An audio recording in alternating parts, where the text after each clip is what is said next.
Hey traders, Trader Mike from msonehundred.com here with you right now. I'm going to bring out the weekly technical analysis video. I will be posting the weekend equity basket up on the website right after this. It's not going to be in video form. I'm just going to post a bunch of charts up there underneath the weekend equity basket. Other than that, right now I do want to take a look at the monthly, the weekly of the S&P 500. Then I'll break down the daily of the SPY for you like I normally do. So let's get started with the monthly chart here. Alright, here's the monthly chart right now. Taking a look at the monthly, I do have the 50 and the 20 period moving average on this chart. We are still under both of them.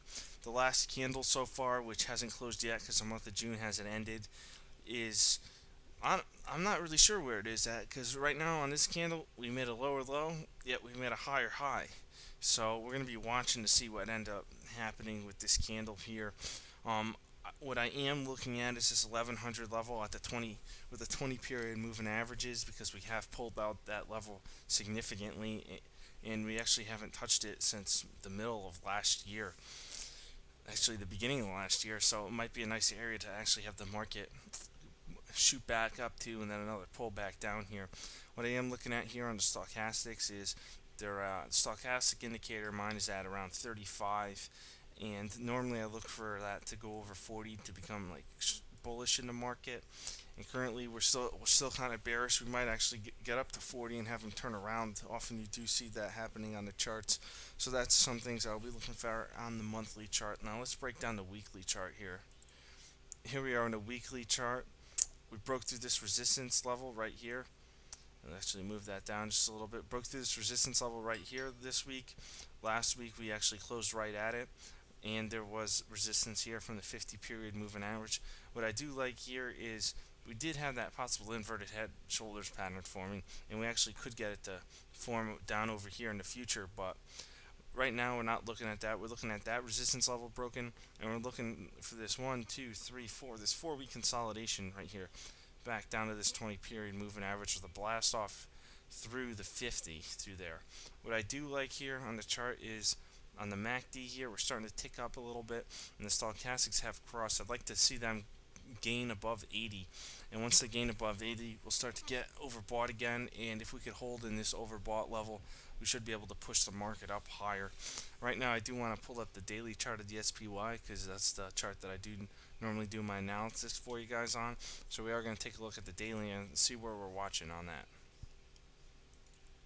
Alright, here we are. We got up the daily chart of the SPY. What I did draw in here on the daily chart is I did draw this sort of channel that we've been trading in since the beginning of the year.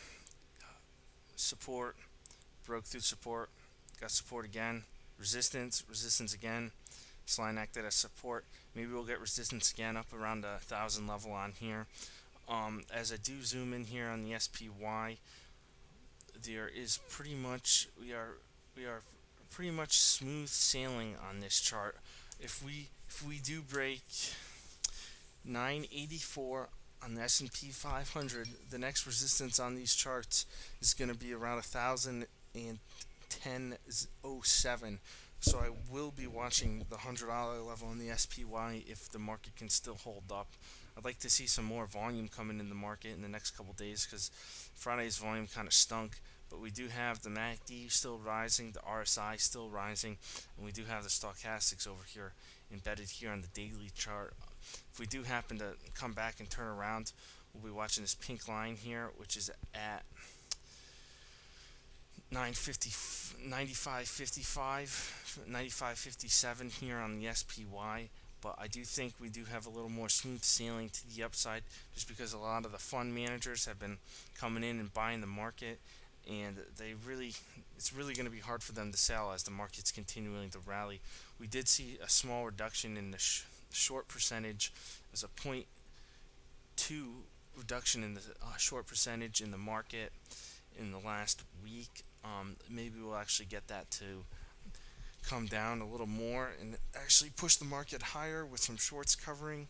Other than that, that's what I'm looking at for this weekend and into next week. Come check out the site www.ms100.com, and I'll have the weekend equity basket up for you guys.